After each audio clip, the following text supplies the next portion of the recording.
Queridos, nós estamos encerrando hoje uma série de mensagens chamada Como Deus Planejou. E a pergunta principal que nós temos feito nessa série de mensagens é: será que nós estamos vivendo a vida que Deus planejou? Nós fazemos muitas escolhas na nossa vida, nós traçamos planos, nós fazemos tantas coisas, e tudo o que a gente faz, certamente é para que a gente tenha uma vida melhor. Ao longo dessa série de mensagens, nós fomos vendo, através da pessoa de Cristo, a maneira como ele vivia, como ele enfrentava dificuldades. E nós fomos aqui na Bíblia, passando através dos evangelhos, outras pessoas trouxeram outros textos, como Jeremias, como João, mas tudo isso para entender, na Bíblia, se nós estamos vivendo conforme o Senhor planejou. E hoje eu queria convidar você a abrir a sua Bíblia em 2 Coríntios, capítulo 5. Nós vamos ler do verso 14 ao verso 21. 14 a 21. Nós estamos na versão NVI, então, se você está em outra versão, você vai sentir um pouco diferente a leitura. E se isso te incomodar, você pode seguir na tela. A tela vai estar já mostrando aí a mesma versão que eu estou, tá bom? Assim diz a palavra de Deus: o amor de Cristo nos constrange, porque estamos convencidos de que um morreu por todos, logo todos morreram. Ele morreu por todos, para que aqueles que vivem já não vivam para si mesmo, mas para aquele que por eles morreu e ressuscitou. De modo que, de agora em diante, a ninguém mais consideramos do ponto de vista humano. Ainda que antes tenhamos conhecido Cristo dessa forma, já não o conhecemos assim.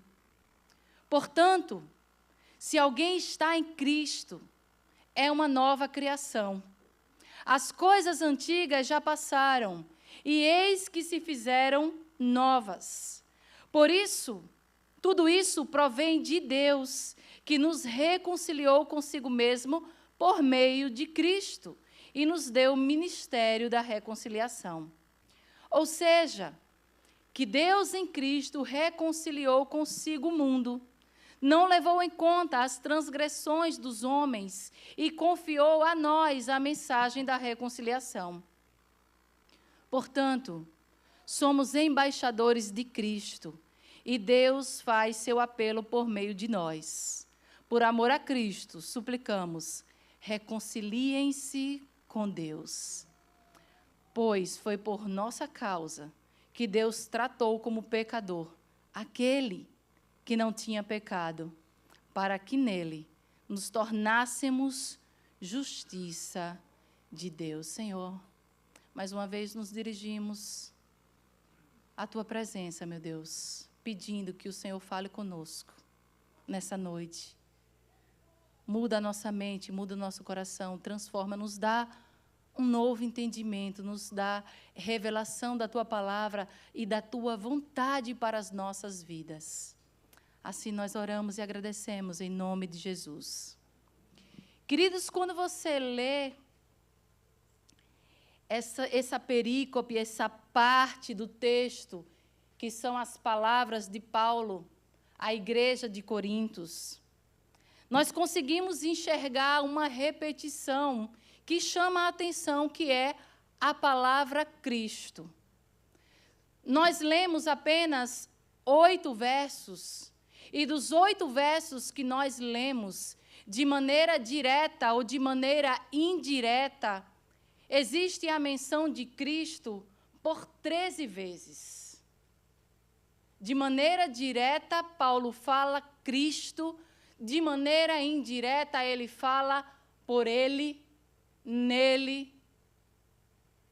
Obviamente, isso nos leva a entender que essa nova vida que nós tanto desejamos ter, todos os dias. Nós queremos construir uma nova história. E nós que estamos nesse lugar, que um dia saímos da nossa terra para vir para cá, nós estamos buscando, sim, construir uma nova história. Mas o texto deixa claro para nós que essa nova vida e essa vida verdadeira, ela só é encontrada em Cristo. O que me leva a dizer, meu querido, e eu quero que você preste atenção nisso, que a vida como Deus planejou para nós, ela só é possível estando em Cristo. O tema da mensagem de hoje é uma nova vida em Cristo. E quando nós falamos sobre isso e vamos falar indiscutivelmente sobre Evangelho, nós entendemos que Evangelho e que essa boa notícia que Cristo veio nos trazer, achamos que é uma coisa lá do começo da nossa caminhada, que o Evangelho não é para nós, que nós precisamos de algo mais profundo, que nós já passamos dessa fase do Evangelho, que o Evangelho é apenas a porta de entrada para a vida cristã. Mas quando nós vemos as cartas de Paulo, as cartas que ele escreve às igrejas, de maneira a discipular essas igrejas, nós vemos que o tempo inteiro Paulo vai trazer mais uma vez o Evangelho. Porque o Evangelho, ele não é apenas a porta de entrada. O Evangelho é toda a nossa caminhada cristã rumo à pessoa de Cristo. Porque nós precisamos dele. Nós dependemos dele para viver essa vida verdadeira. Nós só existimos de verdade nele, em Cristo. Por que eu trago essa mensagem e eu entendo que essa mensagem é tão importante para a igreja do Senhor nos dias de hoje, 2026? Porque é possível, meu querido, nós estarmos na igreja e não estarmos em Cristo. É possível nós fazermos obra social e não estarmos em Cristo. É possível nós sermos até generosos, ofertarmos, ter o nosso coração movido de compaixão, mas não estarmos em Cristo. Eu sei que a nossa natureza é uma natureza pecaminosa e que nós somos mal em nossa natureza de pecado, na nossa natureza caída. Mas existe em nós partes que revelam o caráter de Deus, que os teólogos vão falar sobre atributos. Nós temos os atributos de Deus. É possível pessoas que não têm Cristo fazerem coisas boas. É verdade ou não é? Tem empresários que conduzem as suas empresas muito melhor do que pessoas que são cristãs. Tem pessoas que se dizem cristãs, mas que são desonestas, infiéis. Quanto tem casamentos que são mais sólidos, mais respeitosos, sem Cristo, parece que há uma controvérsia.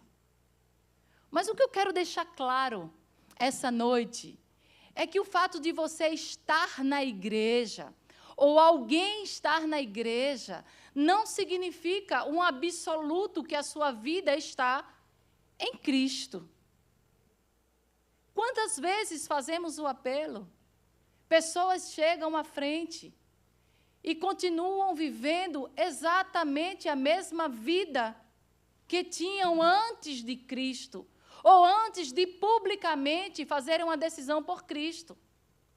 Nessa igreja que tem 6 anos, quantas vezes eu batizei pessoas? Dei estudo que há controvérsias, porque, biblicamente falando, você nem precisa ter classe de batismo. Basta que você creia em Cristo como Senhor e Salvador e que você se arrependa. Mas ninguém pode ser impedido de ser batizado. Nós não somos o Espírito Santo de Deus. Quem vai transformar a vida da pessoa é o Espírito Santo. Mas existem pessoas que foram batizadas e elas não estavam em Cristo. Tem pessoas que participam da ceia e talvez se você está vindo aqui a primeira vez, você achou isso diferente. Porque nós não perguntamos, você que é um discípulo, você que já fez uma decisão, deixamos todos participarem da ceia. Porque Judas participou. Você pode participar e não estar em Cristo. Para você, vai ser só um suco de uva e um pão. Quem batizou sem estar em Cristo não ofendeu ninguém daqui. Vai ser só um banho. Nada mais do que isso. Ser cristão não é apenas acreditar que Jesus existiu, porque ele existiu. Relatos históricos mostram que ele existiu. Não é só admirar os seus ensinamentos como algo bom para a sua vida moral. Pegar os princípios e aplicar a sua vida na sua companhia, como liderança, e tantas pessoas têm feito isso, e isso não é ruim. Não é ruim você estar na igreja, é bom. Não é ruim você aplicar os princípios bíblicos à sua empresa, é bom. Mas o que eu preciso que você entenda é que estar em Cristo, ser unido através da sua fé, significa que a morte de Cristo passa a ser a nossa morte, para que a vida que está em Cristo passe a ser a nossa vida também. O texto ele vai nos mostrar 4 características dessa nova vida que Deus quer operar em nós. 4 características para ficar bem didático para você. E a primeira delas está no versículo 17. O texto vai dizer assim: portanto, se alguém está em Cristo, existe possibilidade de alguém não estar em Cristo? Sim. Mas se alguém está em Cristo, é uma nova criação, uma nova identidade, uma nova pessoa, um novo eu, com uma nova natureza. Presta atenção que ele não está dizendo que aquele que está em Cristo se tornou alguém melhor, que as suas falhas foram corrigidas, que você ali em Cristo, você agora consertou um pouco mais, porque você era quase perfeito. E agora em Cristo você está melhorado, você está na sua melhor versão. Ele está dizendo que estar em Cristo é uma mudança, é uma transformação mais radical. Porque agora você é uma nova pessoa. Em Cristo nós temos uma nova humanidade. Aquela que foi perdida lá em Gênesis 3, quando o pecado entrou no mundo. Através da pessoa de Cristo e mergulhado em Cristo, arraigado em Cristo. Agora nós temos uma nova identidade. Eu tenho 4 filhos. E 3 filhos são filhos biológicos e 1 filho é filho adotivo. É a mesma coisa que Deus fez por nós através da pessoa de Cristo. Ele recebeu um novo nome, ele recebeu uma nova família, ele tem direito a uma nova herança, e ele agora vai aprender a conviver e a se relacionar com essa nova família, com esse novo pai, com essa nova história. que Cristo fez por nós, no momento em que você foi unido a Ele, é que esse registro da sua identidade, ela foi alterada no céu. Por isso que a palavra vai dizer que o nosso nome foi escrito no livro da vida, agora adotados na família de Deus, com uma nova identidade, um novo eu. Quem compreendeu? E esse novo eu, agora tem uma nova motivação. Agora não é mais aquela antiga motivação, porque as coisas velhas ficaram para trás. O verso 14 vai nos dizer que o amor de Cristo nos constrange, porque estamos convencidos de que um morreu por todos. Logo, todos morreram.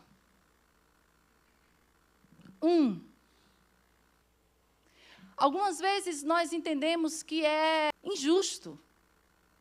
Eu não estava lá no Éden. Eu não estava no lugar de Eva. Eu não estava no lugar de Adão, porque eles pecaram e eu sofro a consequência. Mas Deus, ele não é injusto. Da mesma forma que o pecado entrou na humanidade através de um homem só morreu por todos, para que todos fossem livres e libertos do pecado. Queridos, quando a gente ouve, geralmente, a palavra constranger, nós achamos que é algo ruim. Levamos essa palavra como uma situação em que você fica desconfortável, você entra numa situação de vergonha, numa situação chata. Mas, verdadeiramente, quando Paulo usa essa palavra, ele não está falando sobre você se sentir desconfortável, que o amor de Cristo te deixa desconfortável. A palavra, no original, envolver, dominar, nos impulsionar a viver de maneira diferente. É como uma força motriz. O amor de Jesus, ele nos envolve e nos aperta para nós irmos em uma determinada direção. Por isso que tantas vezes você está tão cansado de fazer a obra, de se envolver nas coisas do Senhor, e você pensa em parar, você pensa em desistir, e basta uma noite de sono para que o Senhor renove mais uma vez as suas forças. E quando você lembra do que Cristo fez na sua vida, esse amor constrange você, esse amor envolve você e impulsiona você a continuar. Ao ponto de quando as pessoas dizem assim, como é que você consegue dar conta, como é que você consegue fazer tantas coisas? Você só pode dizer, é o amor de Jesus. É o amor de Cristo que faz nós não nos cansarmos ao ponto de desistir. Isso tem acontecido para a glória de Deus com essa igreja. Eu sempre falo isso. O quanto nós podemos responder com alegria se essa igreja saísse desse lugar. A comunidade seria impactada. E nós temos a resposta é sim. Sim. Glória a Deus pela sua vida, que tem permitido que esse amor de Jesus te constranja ao ponto de você ser impulsionado. Queridos, tudo que nós fazemos, tudo, é uma resposta a esse amor. Nós fazemos porque Cristo fez por nós. Deus deu o seu único Filho, para que todo aquele que crê não pereça, mas tenha a vida eterna. Ele deu, e agora nós damos uma resposta a Ele. Nós servimos porque Ele nos serviu com o seu amor. Nós ofertamos porque nós já recebemos. Nós entregamos a nossa vida porque Ele já deu a vida por nós. Tudo que nós fazemos nós fazemos como uma resposta. Não podemos fazer por medo. A palavra de Deus vai nos dizer que o amor de Deus lança fora todo medo. Não podemos fazer porque senão nós seremos julgados. Se essa é a sua motivação, você está sendo movido pela coisa errada. Nós não fazemos por obrigação. Nós não fazemos na expectativa de recompensa. Quantas vezes tem sido pregado isso? Traga 1.000, que você vai receber 10.000. Tire essa expectativa do seu coração e coloque no seu coração a real motivação. Eu faço porque eu quero participar daquilo que Deus tem feito nesse lugar. O amor de Cristo, ele não muda apenas nossa motivação. Ele muda também o centro da nossa vida. E aqui, queridos, é uma das grandes dificuldades do ser humano. O texto vai dizer no verso 15: para que aqueles que vivem já não vivam para si mesmos, mas para aquele que por eles morreu e ressuscitou. O chamado de Deus para nós é que não vivamos para nós mesmos, mas para aquele que por nós morreu e ressuscitou. Sempre o problema do ser humano foi querer tomar o lugar de Deus. O problema lá do Éden chama-se independência. Eu largo a mão do Pai e eu quero levar a minha própria vida, sem levar em consideração aquilo que Deus planejou, aquilo que Ele pensa. Eu quero ocupar o centro da minha vida, eu quero sentar no trono da minha vida.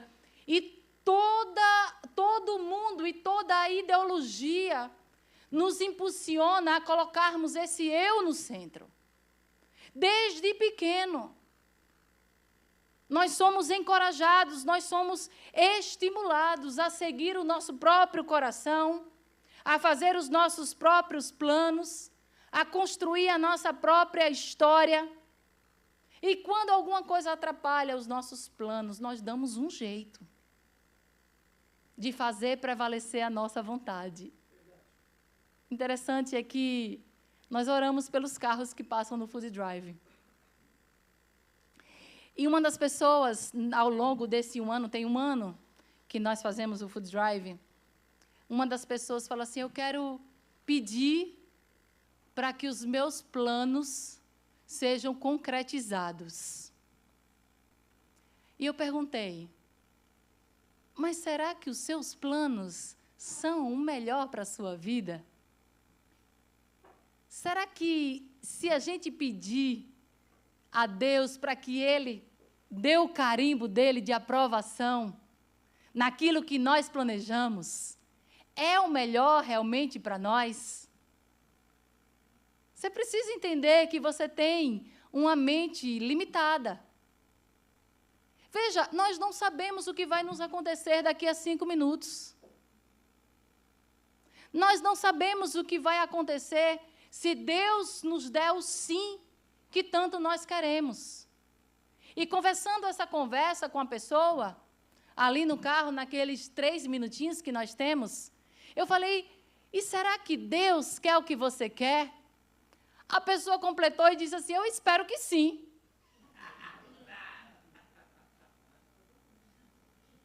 Eu espero que sim. O quanto nós estamos distantes de entender quem é Deus na nossa vida. O quanto nós estamos distantes da mente de Deus. Só que a palavra vai dizer que a vontade de Deus, ela é boa, ela é perfeita e é agradável. Ela é boa. Se ela é boa, receba ela na sua vida, para que nada mal aconteça. Às vezes, você está planejando mal. Sabia disso? Ela é perfeita. Você, nessas alturas do campeonato, temos só adultos aqui, você já entendeu que as coisas que você faz estão longe de ser perfeito. E ela é agradável. Quantas vezes nós nos colocamos em situações desagradáveis? Não é ninguém que coloca, não, somos nós que nos colocamos nessa situação.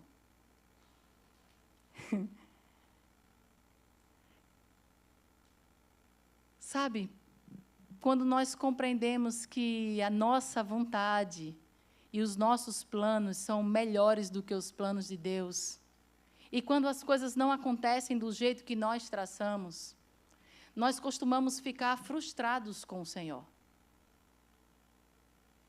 Porque nós, na nossa mentalidade, nós já delineamos todo o nosso futuro como seria.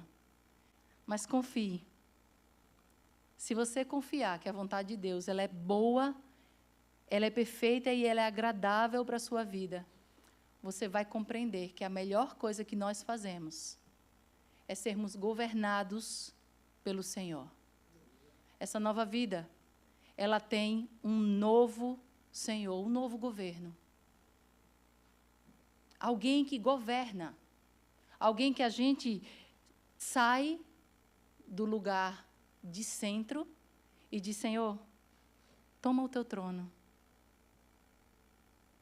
Pode sentar e pode ditar as regras. E eu, como teu servo, eu vou obedecer. Amém? Amém. Queridos, o Evangelho veio para isso. O Evangelho não veio apenas para nos dar um Salvador. O Evangelho veio para nos dar um Senhor. É o que Pedro vai dizer lá em Atos 2:36. Ele veio para ser o Cristo e o Senhor. Senhor e Cristo. Governar a nossa vida. O que isso quer dizer na prática? Na prática, isso quer dizer que o meu tempo não é apenas meu. Os meus recursos não são apenas meus. Nada é somente nosso. Os filhos, a palavra vai dizer que são herança do Senhor. E nós devemos devolver para Ele. Quando o Senhor coloca esses filhos na nossa responsabilidade, o que Ele está dizendo para nós é que, para nós, é um privilégio receber essa criança, para que nós ensinemos essa criança a voltar para essa nova vida aqui, em Cristo. Então, mais do que os seus filhos, e você fazer na vida dele o seu querer e a sua vontade, e traçar para ele um destino, você precisa entender que ele é um discípulo. Um discípulo. Você vai ensinar essa criança a andar nos caminhos do Senhor, a amar o Senhor, a obedecer o Senhor. A minha profissão, ela serve para glorificar a Deus. O meu casamento serve para refletir Cristo e a igreja. Quando Cristo ele está reinando na nossa vida, eu posso dizer que eu estou vivendo como Deus planejou. Mas não só Cristo veio para ser Senhor, mas a quarta característica é que Ele nos deu uma missão. Eu não posso deixar de falar sobre isso, porque nós temos uma missão. Versículo 18 vai dizer que tudo isso provém de Deus, que nos reconciliou consigo mesmo, por meio de Cristo, e nos deu o ministério da reconciliação. O texto está nos dizendo, queridos, que através da pessoa de Cristo, nós fomos reconciliados com Deus, e nós precisamos ser reconciliados com o Pai, é porque estávamos debaixo da ira do Senhor. estávamos como inimigos do Senhor. Esse relacionamento com o Pai foi rompido através do pecado na nossa vida.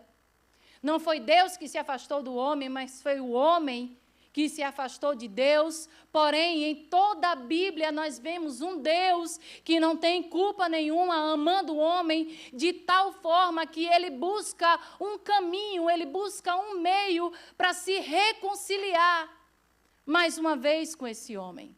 É Deus em busca do ser humano. Não é o homem que vai em busca de Deus, mas é Deus que desce à terra para andar no meio de nós, para ser luz no meio de nós, para consumar sua obra na cruz e para abrir um novo e vivo caminho, para que mais uma vez voltássemos à presença de Deus. Obra de reconciliação. E porque nós fomos reconciliados, agora nós ganhamos uma missão. O texto vai dizer que nós temos um ministério. E eu quero falar um pouquinho sobre isso, e nós já estamos finalizando. Todas as vezes que nós pensamos em ministério, nós pensamos, eu vou ser do ministério de louvor, eu vou ser do ministério Kids, eu vou ser do ministério de Welcome. E essa divisão, essa forma de gerir a igreja contemporânea, muitas vezes tem trazido um entendimento diferente daquilo que o Senhor colocou, porque nós fazemos isso de uma maneira administrativa, de uma maneira de ser organizado a vida da igreja. Mas tudo isso, todos os ministérios, todos os dons que nos foram dados, é para que culmine de alguma forma nesse ministério da reconciliação, para que através da nossa vida, nós que somos reconciliados, agora chamemos pessoas para se reconciliarem com esse Deus, com esse Pai. Quando nós nos envolvemos na transmissão do culto, é para que a palavra alcance outros lugares. Não fique confinada nessas 4 paredes. Quando nós estamos ali no Welcome, transmitimos para as pessoas que estão chegando, você é bem-vinda na casa do Pai. Você é bem-vinda a essa família. Tudo o que nós fazemos, até as coisas que parecem não ter nada a ver, as coisas que parecem muitas vezes ser um evento, ser uma festa, é abrindo uma oportunidade para que pessoas se aproximem e enxerguem Cristo em nós. E assim elas despertem o desejo de conhecer esse Senhor e esse Cristo que veio para nos salvar, nos libertar e nos levar de volta ao Pai.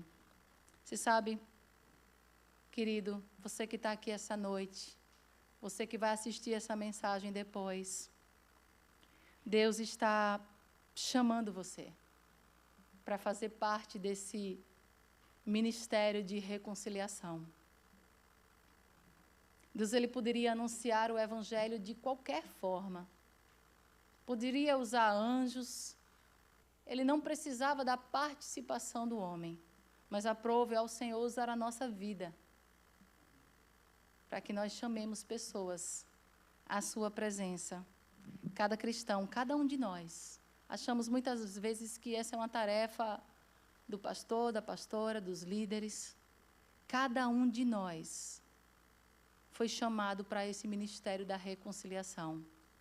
Chamar pessoas à presença de Deus. Levarmos pessoas de volta ao Pai. Eu estava conversando com algumas pessoas. Sempre as pessoas, elas ficam... devido às dificuldades aqui desse lugar, as pessoas ficam sempre orando, é aqui o lugar que Deus quer que eu esteja? Será que o Senhor me trouxe, de fato, para cá? Será que se eu voltasse para o Brasil, ou se eu fosse para outro lugar, não seria melhor? E a pergunta que eu tenho feito para as pessoas é: o que você veio fazer de fato nesse lugar e como tem sido a sua vida. A sua vida tem tocado pessoas? A sua vida tem levado pessoas de volta ao Pai? Você tem sido um instrumento de Deus nesse lugar? Você precisa pensar seriamente sobre isso. Muitas pessoas não estão envolvidas com o corpo de Cristo porque dizem assim, eu não tenho tempo. Deus não chamou ninguém que fosse desocupado. Não é sobre tempo.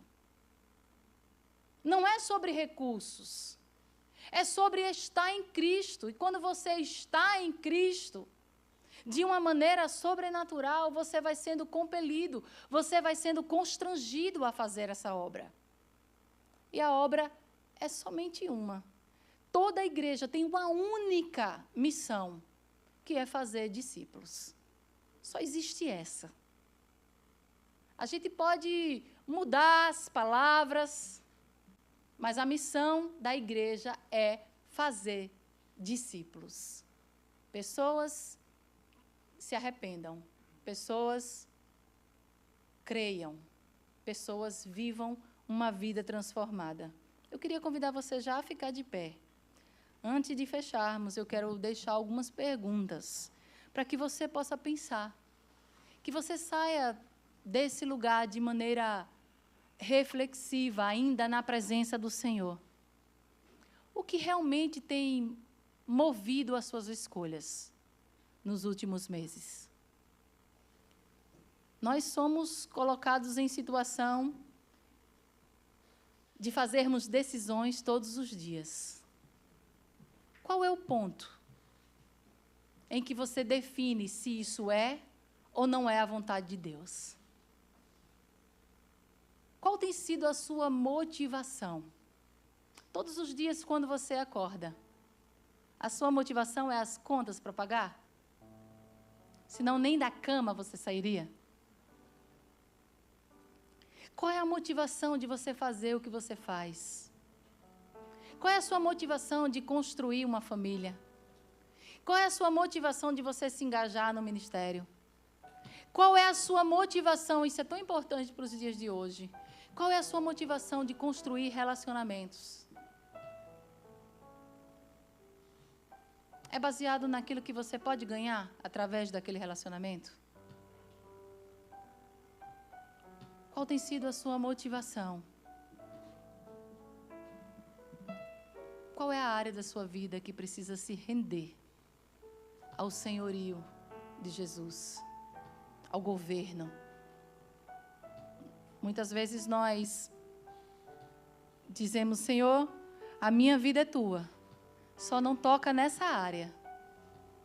Essa área deixa comigo.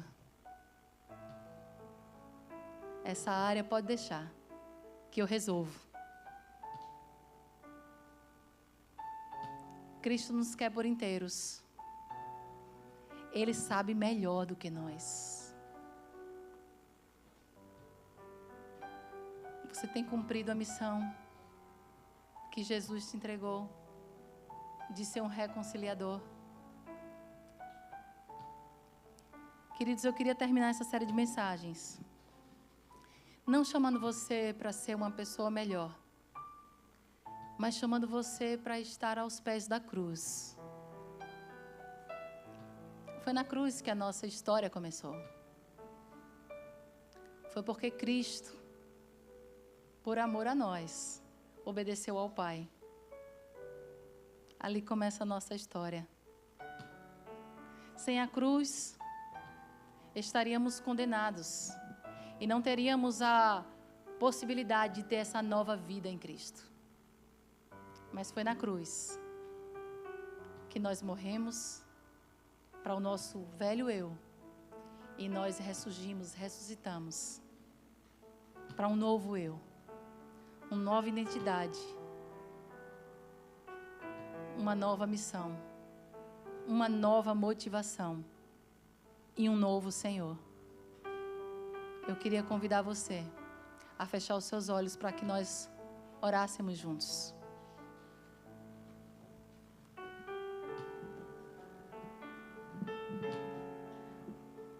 Paizinho, Nós te damos graças pela tua palavra, Senhor. Palavra que nos tira dessa zona de conforto. Nos ajuda, Espírito Santo de Deus, a não só compreender a profundidade dessa revelação, mas a colocar em prática, nas nossas vidas, o querer do Pai, a vontade dEle estabelecida nos nossos dias. Senhor, nos faz reconciliadores de pessoas. Senhor, nos chama a viver de maneira diferente. Senhor, tira de nós a velha natureza e nos dá a nova natureza por completo, para que nós sejamos imersos no Teu querer, Senhor, na Tua missão, Pai. Em nome de Jesus, nos ajuda, Senhor, a entender, a compreender o tamanho do Teu amor, para que de fato sermos constrangidos por esse amor. Nos faz entender o tamanho, a imensidão, a sujeira, o pecado que habitava em nós, para que nós entendamos completamente o preço que foi pago.